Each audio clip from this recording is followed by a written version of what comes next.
Salut, c'est GE Supercar. Aujourd'hui, nouvelle vidéo de présentation.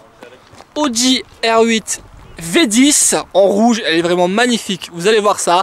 Donc on va faire la présentation du véhicule avec le propriétaire qui est présent. On va aussi parler un petit peu du budget, combien ça coûte pour acheter une R8 comme ça, combien elle coûte actuellement, et aussi l'entretien annuel, combien ça coûte. On ne sait jamais, si vous êtes intéressé par une R8 V10, restez bien connectés sur la vidéo. N'hésitez pas à vous abonner si ce n'est toujours pas fait, c'est pas bien. Activez la cloche pour recevoir toutes les notifications de mes vidéos. Abonnez-vous également à mon compte Instagram. C'est tout simple, c'est GE Supercar, c'est comme le nom de la chaîne. Donc là, cette vidéo va se faire en deux parties. La première partie de vidéo, on va parler avec le propriétaire du véhicule. Deuxième partie, on va passer à la partie essai routier. Donc on va vous faire écouter le son du V10. On va faire quelques accélérations, peut-être un launch control même, si on retrouve comment on le fait, parce que le propriétaire il sait plus trop le faire. Donc on va taper sur Google comment faire un launch control en Audi R8. C'est pas bien compliqué, vous allez voir ça. Donc voilà l'ami Gauthier, comment vas-tu? Très bien, et toi? Impeccable. Donc allez, vas-y, présente-nous ton Audi R8. Alors là on a une R8 V10 de 2017. 2017, celle-là, ouais. D'accord. C'est la deuxième génération. Pour moi c'est la meilleure R8 qu'ils ont sortie, sachant ouais. Qu'elle fait plus de bruit que la première et beaucoup plus de bruit que la dernière. Clairement. Le V10 de 540 chevaux, il est juste époustouflant. Ouais, donc là c'est la 540 chevaux. Ouais. Parce qu'elle existe aussi en V10 Plus. Et je crois qu'elle fait 610 chevaux. Ouais, 610 chevaux, c'est ça. Donc là c'est la V10. C'est la petite entre guillemets. Petite mais plus rare. Parce que franchement, j'ai plus l'habitude de voir ou de croiser quand je fais du car spotting des V10 Plus. Mais des V10 entre guillemets petit, enfin normal on va dire, ouais. Sur la génération là, elles sont quand même très rares, hein. Non, pas beaucoup. C'est vrai. Peinture spéciale aussi parce que c'est un rouge, mais un rouge orangé. Ouais, c'est ce que je me disais. Avec ce temps là, elle est vraiment rouge, mais quand il y a le soleil qui brille dessus, elle a l'air orange. J'ai plus le nom de la peinture. Ouais, alors si vous êtes passionné d'Audi et que vous connaissez la couleur de cette Audi R8, dites-le en commentaire, parce que c'est vrai qu'elle fait à la fois rouge, mais tout à l'heure il y avait du soleil, je pense qu'il y en aura durant la vidéo, vous allez pouvoir le constater par vous-même. Elle tire un peu sur l'orange, donc je ne connais pas du tout le nom de la couleur, donc si vous l'avez, dites-le en commentaire s'il vous plaît. Et par contre il y a quelque chose que j'aime beaucoup sur cette R8, bon, déjà c'est la configuration en elle-même, jante grise c'est top, ouais. Et sur le côté là, les bandes sur le côté en gris, c'est assez rare sur une R8 et surtout en rouge. Ouais, non, c'est vrai. C'est vrai que beaucoup de gens, il y en a pas mal au Luxembourg qui ont le rouge plus vraiment classique. Ouais. Et plus foncé, l'autre rouge, il est plus foncé un peu. Ils ont tous, que ce soit la calandre avant, les prises d'air ou les jantes, ils sont tous noirs, ouais. Voire carbone pour certains. C'est ça. Et c'est justement le côté atypique de celle-là que je préfère parce qu'elle sort du lot. Et ça donne un côté plus classique à la voiture que les autres n'ont pas en fait. Alors ça fait une configuration entre guillemets un peu moins sportive, ouais. Un peu moins sportive, plus luxueuse, mais bon, vu qu'elle est rouge, elle reste quand même très sportive. Oui. On va pas dire que c'est une configuration de papy non plus, hein. Non, ça reste une belle configuration. Et c'est vrai que ça change, je vais vous la montrer de profil. De profil, ça parle vraiment. Voilà. Vous voyez ça, en général, sur une R8, il y a un peu de vent, j'espère que vous m'entendez bien. Sur une R8, en général, la plupart des R8, ça, c'est noir ou c'est carbone. Surtout sur une configuration rouge comme ça. Les jantes grises, elles sont pour moi parfaites. Il n'y a rien à faire sur cette R8. Ça change.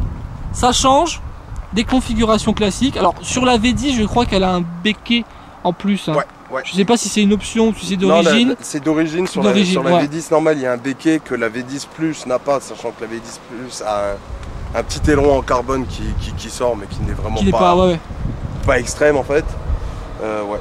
Mais tu vois, moi ce que j'aime bien sur cette V10, la configuration qui est là, elle est parfaite pour une V10. Et sur une V10 Plus, vu qu'elle est un peu plus énervée entre guillemets, là on pourrait passer sur le côté en carbone, les jantes noires et tout, pour le côté agressivité. Donc pour une V10, je pense c'est la configuration idéale pour moi. J'aime beaucoup ce rouge. Il est spécial, mais j'aime beaucoup. Je vous insérerai l'Instagram du propriétaire si vous voulez le suivre dans la description de la vidéo et il s'affichera juste ici. Bon, maintenant on va parler un petit peu budget, hein, la question qui fâche. Faut compter un budget de combien pour une R8 comme ça? Ça commence, on va dire, approximativement, je te dirais 170 000 euros quand même. 170 000 euros. En neuf ou en neuf? En neuf. Ouais. Ça. Entre 160, 170, 190 pour la Spider et si on prend la V10+, ça dépasse les 200. 200 000, ouais.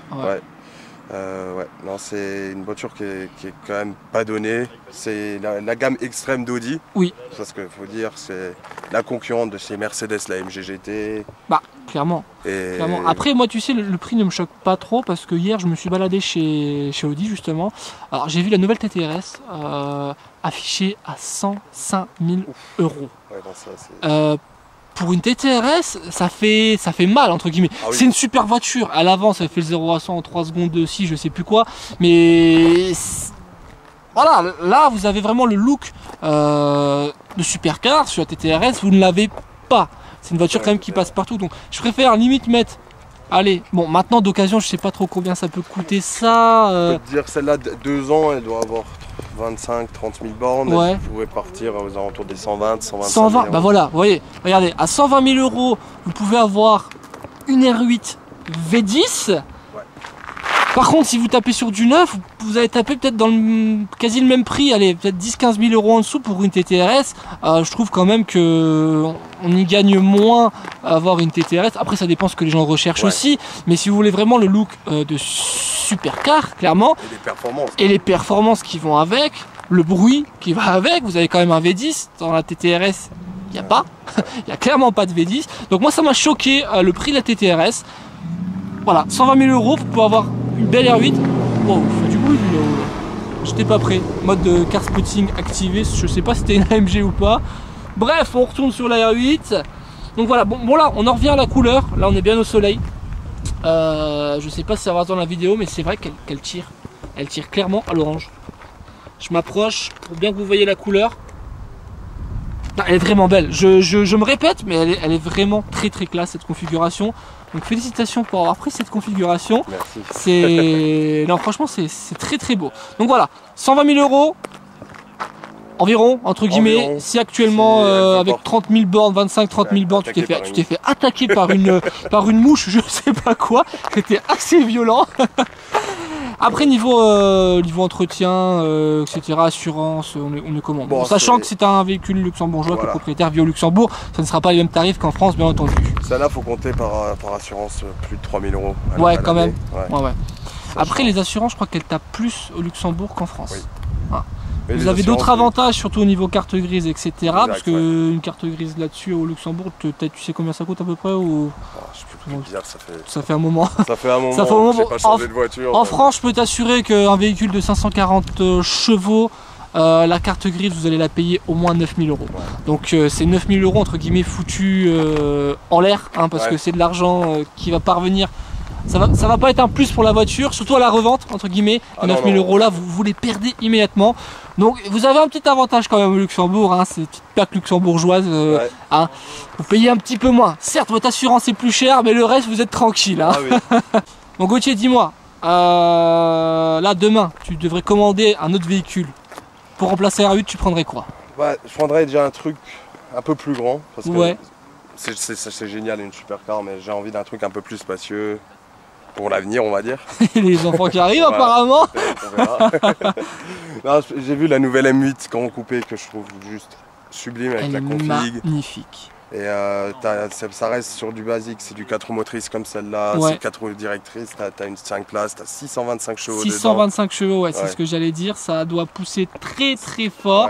Ce sera pas la même philosophie du tout que ça, hein. Je pense que même niveau sonorité, tu vas y perdre un petit peu, mais je pense que tu trouveras quand même largement ton plaisir, parce que la M8 en grand coupé, c'est magnifique, hein. Là ils ont sorti un modèle de présentation dans un bordeaux un peu violet. Quand j'ai vu les photos, j'ai fait ouais, ok, c'est chaud. C'est vraiment très très belle. Pour moi, c'est une des plus belles BMW. J'ai hâte de la voir en vrai. Et bah d'ailleurs même pourquoi pas de l'essayer, de faire un vlog dessus. Hein, ce sera pour notre prochain vlog ensemble. Ce sera sur la M8 peut-être si on achète une. Donc si vous avez envie qu'il s'achète une M8 grand coupé, qu'on fasse une vidéo, bah lâchez les gros pouces bleus parce que je pense que c'est une vidéo qui va plaire aussi. Bon là on se retrouve à l'intérieur de l'Audi R8, donc on va immédiatement faire un launch control, hein. On a trouvé comment faire, donc tant qu'à faire.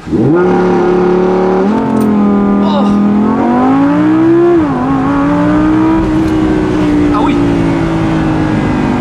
En fait, t'as le cou et la tête dans le siège. C'est très violent quand même.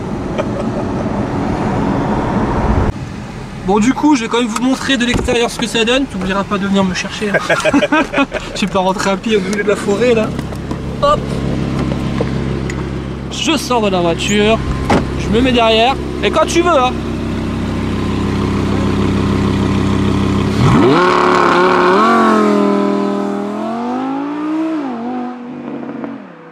Ah c'est quand même violent. Vous avez vu la vitesse à laquelle elle part? Bon là Gauthier m'a dit gentiment, bah écoute, prends le volant, donc je vais pas refuser. Du coup c'est lui qui va tenir la caméra.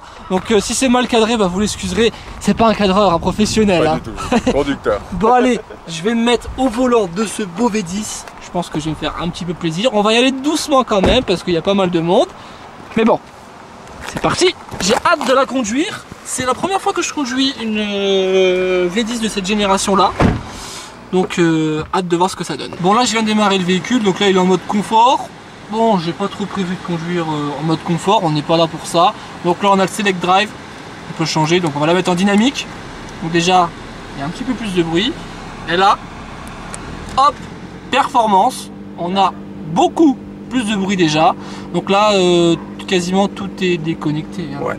Stabilisation de conduite moins, t'as encore un peu de traction control. Ouais, un petit peu quand même, le minimum. Le minimum. Ce qu'il faut pour ne pas aller dans le fossé. Mais ça c'est le mode normalement pour circuit. D'accord, ok. Donc le drapeau à damier sur le bouton. Eh ben écoute, hein. C'est quand même bon ça.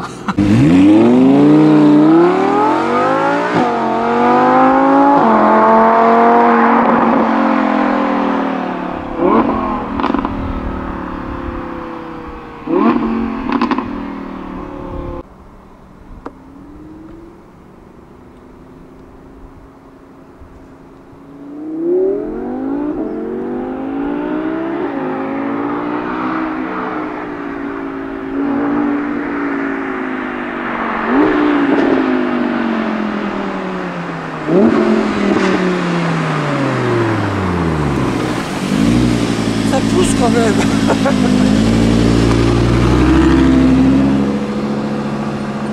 vais me faire plaisir, il m'a dit test à launch control. Bon, je vais pas lui dire non. Donc c'est parti pour un petit launch control. Allez, c'est parti.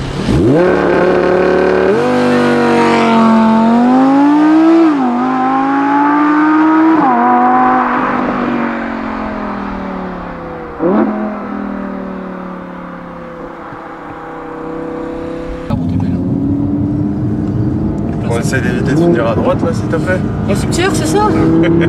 Allez c'est parti. Allez go.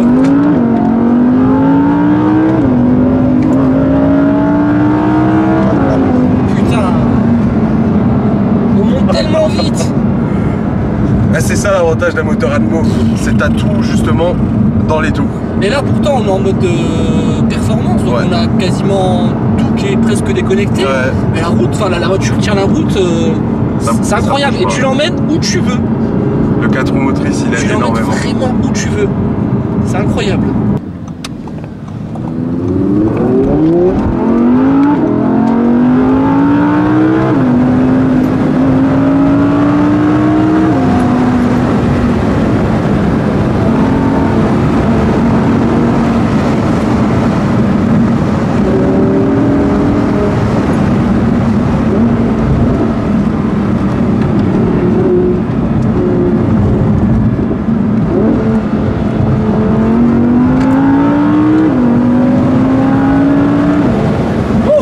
De conduite sont géniales. Je te remercie de me laisser prendre soin de ton beau bébé comme ça, parce que franchement on y prend vite goût.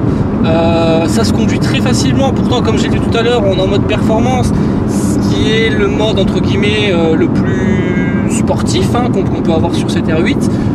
Le V10 a du répondant, le passage de vitesse se fait super vite.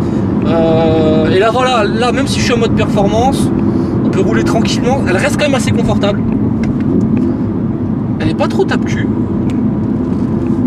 Là c'est vraiment une voiture que tu pourrais utiliser en daily. Elle est très polyvalente. Voilà. Très polyvalente. T'as le 4 roues motrices quand il pleut, t'es serein, même quand il neige, moi j'ai vu des mecs qui la roulaient pendant comme sur la neige, ouais. Sur la neige. Moi je suis pas trop pour ça parce que c'est quand même. C'est quand même une sportive et oui. Après c'est aussi des frais parce que tu dois prendre des pneus neige de la taille des pneus d'une R8 et ça c'est pas donné non plus. C'est clair. Et ouais, moi je préfère avoir une autre voiture pour l'hiver qui sera vraiment que pour ça ou que pour les petits déplacements et garder ça pour le kiff, pour aller sur l'autoroute, en Allemagne et tout. Après le seul défaut que je vais lui trouver, parce que moi étant fan de glissade avec une R8, impossible. C'est impossible. Tout est possible, mais c'est très compliqué. C'est très compliqué. Enfin, il faut déjà un beau circuit, une belle route, mettre les bons coups de volant. Tu peux l'envoyer un petit peu en travers, mais c'est pas le but. C'est pas le but. Non, Là, tu as une trajectoire, tu la respectes. Le volant t'emmène vraiment où tu veux et tu te fais vraiment plaisir. Tu te fais plaisir autrement qu'avec une propulsion, mais tu te fais énormément plaisir. C'est bien aussi. Franchement, c'est bien aussi. C'est ça. C'est toi, tu vas prendre ça peut-être pour un petit défaut de pas pouvoir glisser. T'en as qui prendront ça pour justement une sécurité en plus. C'est ça. Après voilà, c'est une histoire de goût. Voilà, une histoire de goût de chacun. Il y en a qui vont préférer la conduite un peu plus compliquée, entre guillemets, un peu plus sportive. Ça, tu peux la conduire facilement, entre guillemets. Bon, tout le monde ne peut pas être pilote, mais tout le monde peut se faire plaisir facilement. Avec une propulsion où tu as beaucoup de glissades, quand tu déconnectes tout, là il faut déjà avoir un peu pas de métier, mais il faut savoir un peu piloter, ne serait-ce que pour rattraper le véhicule dans les virages quand il chasse. Il y en a qui sont déjà fait peur comme ça. Avec ça, tu limites vraiment les risques. Enfin, t'en as quasiment pas. Le seul risque, c'est vraiment que tu saches ne pas du tout conduire en fait. C'est où tu prends des risques, tu conduis vraiment trop vite dans un virage, là oui c'est dangereux, mais si tu as une conduite entre guillemets safe et tu te fais plaisir en même temps, c'est impossible qu'il t'arrive. T'as très peu de risques de te retrouver dans le ravin ou dans le fossé, et c'est ça qui est bien aussi. Ce qui est bien aussi, c'est voilà, en rétrograde, ça fait du bruit, on n'a pas besoin de rouler vite, on ouvre un petit peu les fenêtres à 4000 tours minute, petite pétarade. C'est tout. Pourquoi rouler vite? Voilà. Moi ça me suffit. C'est pas la conduite la plus économe, mais ça me suffit. On n'est pas là pour ça. On n'est pas là. Vas-y.